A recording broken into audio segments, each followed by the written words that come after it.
जी नमस्कार, स्वागत है आपका मेरे YouTube चैनल पर।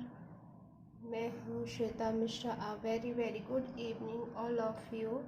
आज की क्लास में हम सभी देखेंगे एग्ज़ाम में आए हुए कुछ इम्पोर्टेंट क्वेश्चन आंसर। मैंने पिछले ही वीडियो में कुछ क्वेश्चन आंसर करवाए हैं, थ्योरी करवाई है, जी वृद्धि की थ्योरी करवाई है, वृद्धि क्या है, व्यक्तित्व की थ्योरी करवाई है और व्यक्तित्व के प्रकार मैंने बताए हैं और कुछ इम्पोर्टेंट जो एग्ज़ाम में आई हुई डेफिनेशन है उनको भी मैंने बखूबी आप सभी को बताया है। अगर आपने मेरे पिछले वीडियो नहीं देखे हो तो प्लीज़ प्लेलिस्ट में जाके उन सभी वीडियोस को आप देख लीजिए। आज की क्लास में हम क्वेश्चन आंसर करेंगे जो एग्ज़ाम में ही आए हुए हैं विगत वर्षों में। उन सभी को मैंने अपनी नोटबुक में नोट डाउन कर लिया है और जिसके माध्यम से मैं आप सभी को बताने जा रही हूँ। तो चलिए स्टार्ट करते हैं आज की क्लास। ये जो क्वेश्चन है सभी एग्ज़ाम में आए हुए हैं। आप ये बिल्कुल ना सोचें कि ये इन क्वेश्चन के बारे में बिल्कुल भी शक ना करें, क्योंकि ये एग्ज़ाम में जो पूछे गए हैं उन्हीं वही क्वेश्चन है। और इसमें बहुत से क्वेश्चन वो वाले हैं जो मुझे यूट्यूब पर और चैनल्स में पढ़ाते हैं और मुझे इम्पोर्टेंट लगे, मैंने उनको भी इसमें नोट डाउन कर लिया। बहुत से बच्चे ऐसे होते हैं जो यूट्यूब पे सभी चैनल नहीं देख पाते हैं, सोचते हैं ये वाला चैनल देखूँ, ये वाला चैनल देखूँ, तो उसका भी मैंने एक सलूशन निकाला है। मैं जितने भी यूट्यूब चैनल पे पढ़ाते हैं उन सभी को मैं देखती हूँ और उनमें जो मुझे इम्पोर्टेंट क्वेश्चन लिखते हैं वो मैं अपनी इस नोटबुक में नोट कर लेती हूँ।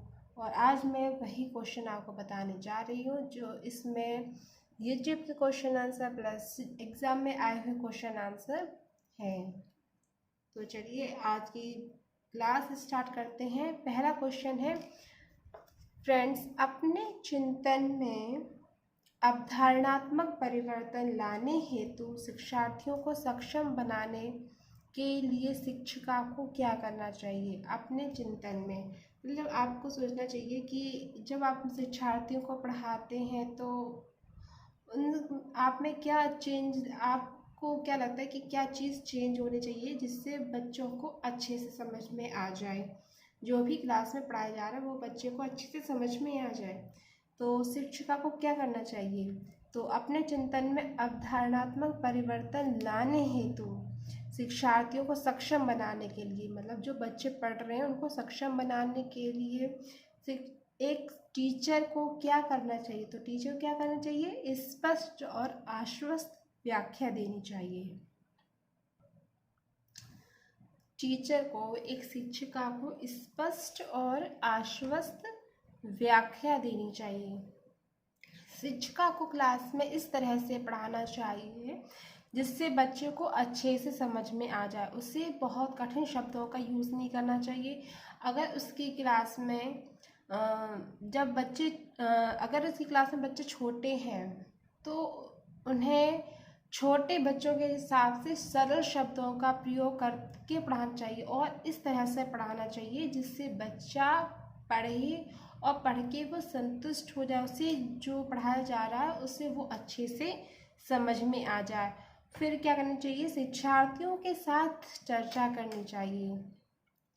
एक टीचर को जब वो सब्जेक्ट में कोई भी टॉपिक पढ़ाता है तो उसे सरल शब्दों का यूज़ करना चाहिए, स्पष्ट भाषा का यूज़ करना चाहिए और उसे इतनी सरल भाषा का प्रयोग करते हुए, स्पष्ट भाषा का प्रयोग करते हुए पढ़ाना चाहिए जिससे बच्चा आश्वस्त हो जाए, उसे सब कुछ समझ में आ जाए, वो संतुष्ट हो जाए तथा उसे शिक्षिका को बाद में शिक्षार्थियों के साथ चर्चा भी करनी चाहिए। जो वह टॉपिक जो पढ़ा रही है उसके ऊपर उसे चर्चा करनी चाहिए जिससे बच्चे को अगर कुछ कोई पॉइंट होता है क्लियर नहीं हो पा रहा है तो वो भी चर्चा के दौरान वो पॉइंट क्लियर हो जाए।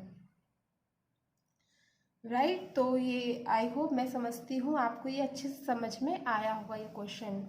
अपने चिंतन में अवधारणात्मक परिवर्तन लाने हेतु शिक्षार्थियों को सक्षम बनाने के लिए शिक्षिका को स्पष्ट और आश्वस्त देने वाली व्याख्या देनी चाहिए तथा शिक्षार्थियों के साथ चर्चा करनी चाहिए। नेक्स्ट क्वेश्चन हम देखेंगे, निम्न में से कौन सी अधिगम की एक प्रविधि है? निम्न में से कौन सी अधिगम की एक प्रविधि है? निम्न में से कौन सी अधिगम की एक प्रविधि है? अधिगम की एक प्रविधि है, अधिगम की प्रविधि अनुभव द्वारा अर्थ निर्माण करने की विधि।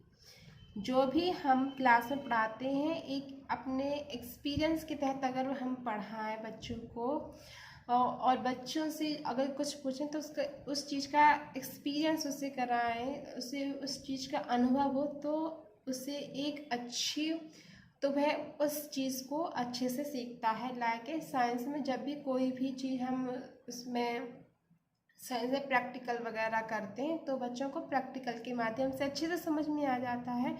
तो वही चीज़ यहाँ बताई जा रही है कि अधिगम की एक प्रविधि है कि अनुभव द्वारा बच्चे अपने अनुभव से भी सीखते हैं। जो बच्चा कक्षा 5 में पढ़ रहा है, अगर से कोई भी बच्चा छोटा, मान लीजिए कक्षा 4 का बच्चा है और उसे कुछ भी चीज़ समझ में नहीं आ रही, कोई भी क्वेश्चन नहीं आ रहा है, तो भी कक्षा 5 वाला बच्चा उस कक्षा 4 वाले बच्चों को अच्छे से समझा देगा, क्योंकि उसे कक्षा 4 का अनुभव है, वो चीज़ उसने पढ़ रखी है जिससे वो अच्छे से समझा सकता है।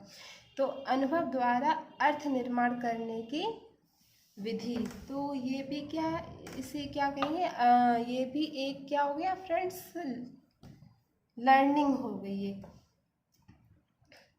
जिसे हम बोलते हैं फ्रेंड्स पूर्व विज्ञान से भी बच्चे अच्छे से सीख जाते हैं। अधिगम की एक प्रविधि है अनुभव द्वारा अर्थ निर्माण करने की विधि। निम्न नेक्स्ट क्वेश्चन देखेंगे, निम्न में से शिक्षा किसके अंतर्गत मनोविज्ञान है? शिक्षा किसके अंतर्गत मनोविज्ञान है? व्यवहारिक विज्ञान के अंतर्गत है। शिक्षा व्यवहारिक विज्ञान के अंतर्गत मनोविज्ञान है। नेक्स्ट क्वेश्चन है फ्रेंड्स, निम्न में से अधिगम के लिए आवश्यक है स्वानुभव। अधिगम के लिए क्या आवश्यक है फ्रेंड्स? स्वानुभव, स्वयं का अनुभव अधिगम के लिए आवश्यक है। जब भी हम कोई चीज़ सीखते हैं तो हमें उस चीज़ का स्वयं को अनुभव होना चाहिए, तभी हम कोई भी चीज़ सीख सकते हैं। नेक्स्ट क्वेश्चन है, किस मनोवैज्ञानिक का कहना है कि सभी बच्चे नेक्स्ट क्वेश्चन है फ्रेंड्स, किस मनोवैज्ञानिक का कहना है? नेक्स्ट क्वेश्चन है, किस मनोवैज्ञानिक का कहना है कि सभी बच्चे जन्म के समय समान होते हैं? किस मनोवैज्ञानिक का कहना है कि सभी बच्चे जन्म के समय समान होते हैं? ये किसने कहा है? ये कहा है वॉटसन ने। वॉटसन ने कहा है कि सभी बच्चे जन्म के समय समान होते हैं। नेक्स्ट क्वेश्चन है, बालक के निजी व्यवहार का अंकन करने में कौन सी विधि सहायक है? बालक के निजी व्यवहार का अंकन करने में कौन सी विधि सहायक है? तो यह है फ्रेंड्स नियंत्रित निरीक्षण विधि। नियंत्रित निरीक्षण विधि बालक के निजी व्यवहार का अंकन करने में सहायक है। नियंत्रित निरीक्षण विधि बालक के निजी व्यवहार का अंकन करने में सहायक है। व्यक्तित्व शब्द की उत्पत्ति किस भाषा से हुई है? व्यक्तित्व शब्द की उत्पत्ति लैटिन भाषा से हुई है। व्यक्तित्व शब्द की उत्पत्ति लैटिन भाषा से हुई है। नेक्स्ट क्वेश्चन है फ्रेंड्स, लैटिन भाषा के किस शब्द से व्यक्तित्व शब्द की उत्पत्ति हुई है? लैटिन भाषा के किस शब्द से व्यक्तित्व शब्द की उत्पत्ति हुई है? तो लैटिन भाषा के पर्सोना शब्द से व्यक्तित्व शब्द की उत्पत्ति हुई है। आप ऐसे समझिए, पर्सनैलिटी मीन्स होता है व्यक्तित्व, पर्सोना पर्सनैलिटी से बना है पर्सोना, पर्सोना से बना है पर्सनैलिटी। इस तरह से आप याद रख सकते हैं। तो पर्सोना शब्द से व्यक्तित्व शब्द की उत्पत्ति हुई है। लैटिन भाषा के पर्सोना, लैटिन भाषा के पर्सोना शब्द से पर्सनालिटी शब्द, व्यक्तित्व, जो जिसे व्यक्तित्व कहते हैं, शब्द की उत्पत्ति हुई है। नेक्स्ट क्वेश्चन है, दबाव को कम करने एवं परीक्षा में सफलता के लिए आवश्यक है। दबाव को कम करने, जो पढ़ाई का दबाव होता है, जो भी प्रेशर होता है मन पे, और परीक्षा में सफलता के लिए आवश्यक है, क्या आवश्यक है? कम अवधि की परीक्षाओं में अंतरण, कम अवधि की परीक्षाओं में अंतरण।